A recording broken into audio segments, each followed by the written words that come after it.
Canopic jars were placed close to the sarcophagus or kept in a chest nearby. At first, the viscera were wrapped in tissue and placed in the vases.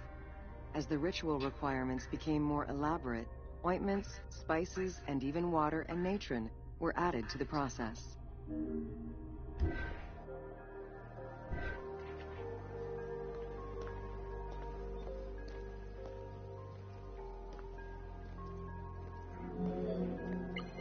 Towards the middle of the New Kingdom, canopic jars assumed the appearance of the 4 sons of Horus.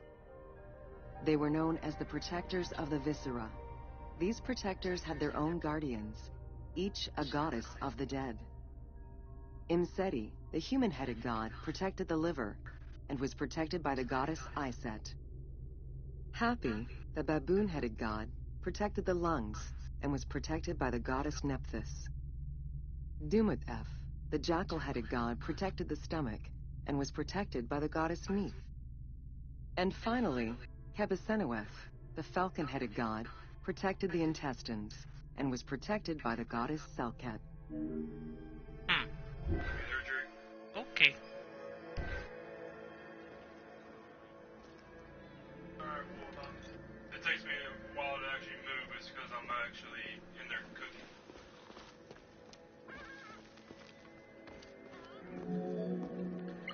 Natron is a naturally occurring mineral found in evaporite. These sedimentary rocks are made up of mineral salts and were generally mined from lake beds in Egypt. Maybe 2 rounds, depends on how long it goes.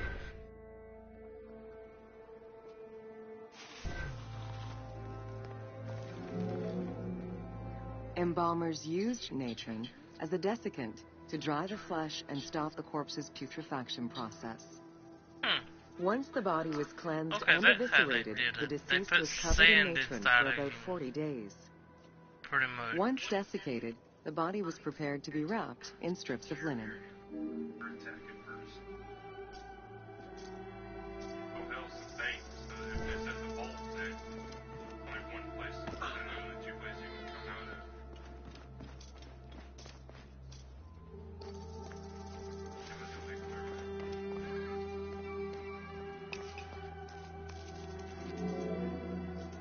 Once the body was fully desiccated by the natron treatment, embalmers oiled, painted, and sometimes even added hair extensions or a wig.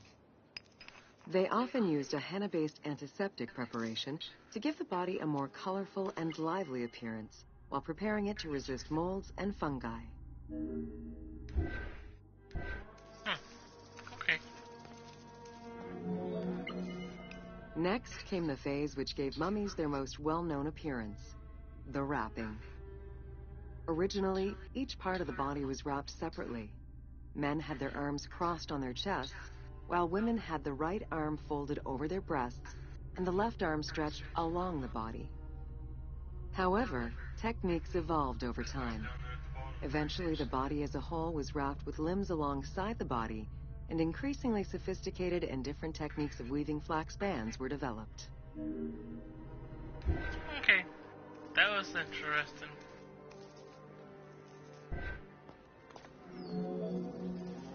In addition to the jewelry and amulets arranged on the skin of the deceased, amulets were also carefully inserted into the weaving of the linen strips. Each amulet was linked to a myth or to an ideological belief related to rebirth.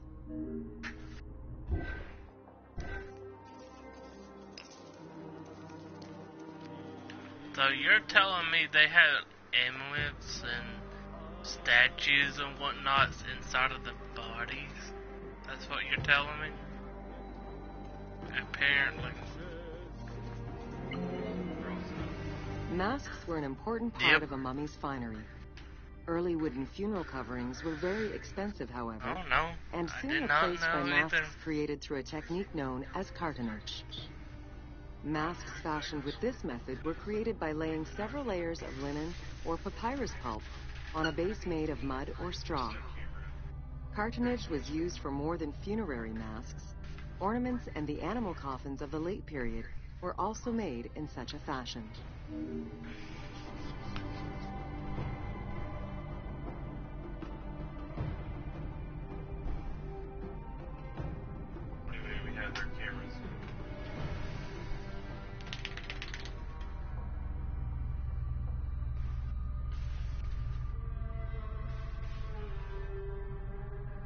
Move! I gotta sit down.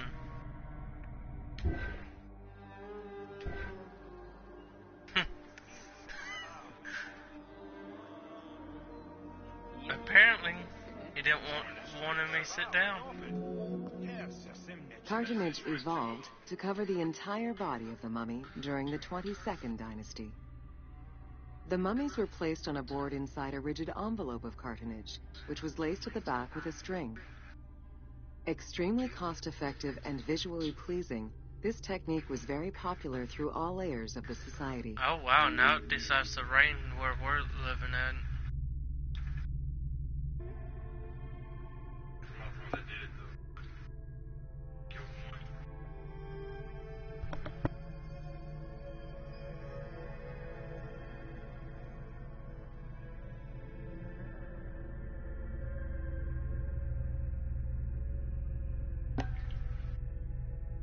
Actually, it went pretty fast.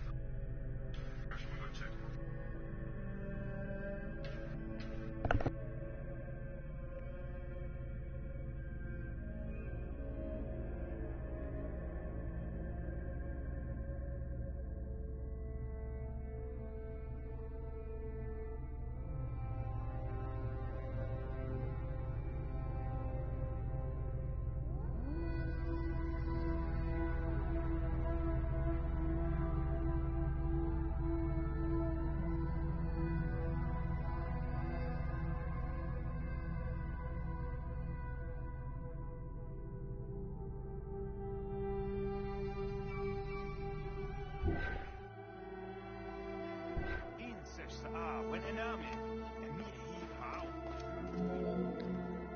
Cartonnage envelopes were usually covered with inscriptions and polychrome decorations, specifying the names and titles of the deceased, scenes depicting daily life, or decorations specific to the funerary world. This was a true gift for Egyptologists eager to study the funerary rites of the ancient Egyptians.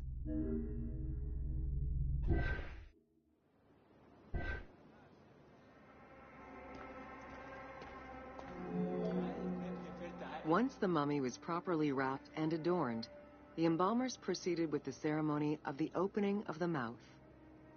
A vital step of the funerary process, this ceremony was meant to bring back to life the deceased themselves or an object representing the deceased.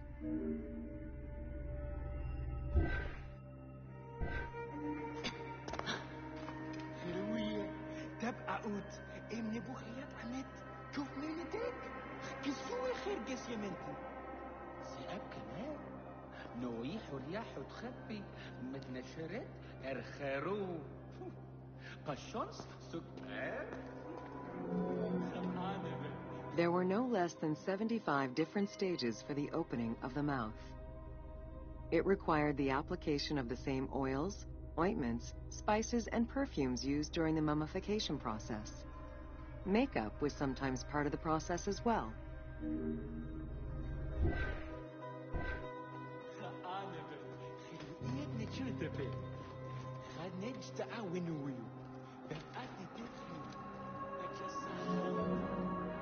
Once the mummy was properly wrapped and adorned, the embalmers proceeded with the ceremony of the opening of the mouth. A vital step of the funerary process, this ceremony was meant to bring back to life the deceased themselves or an object representing the deceased.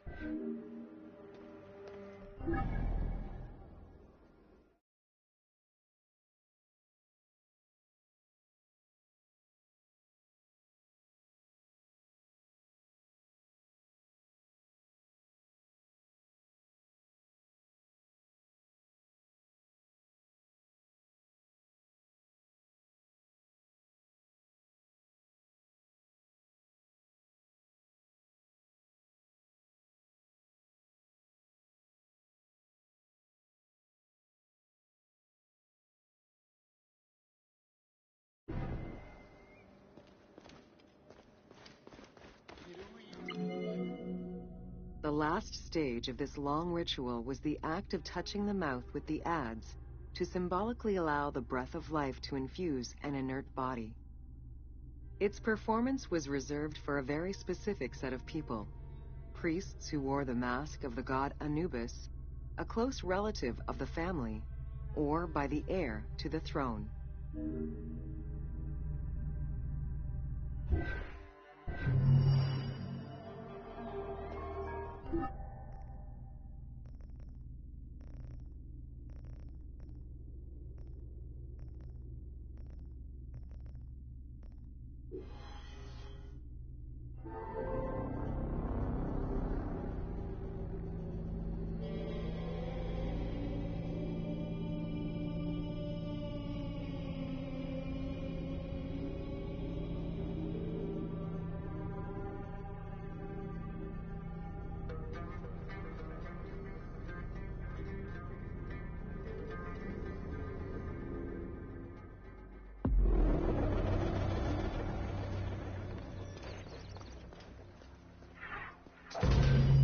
Welcome to Temples and Priests. From its foundation, the city of Memphis favored worship of the god Ptah. The main temple of Ptah was known as Hutkaptah, meaning Palace of the Ka of Ptah. The name of the temple, translated into Greek as Aegyptos, would eventually evolve into the modern name Egypt.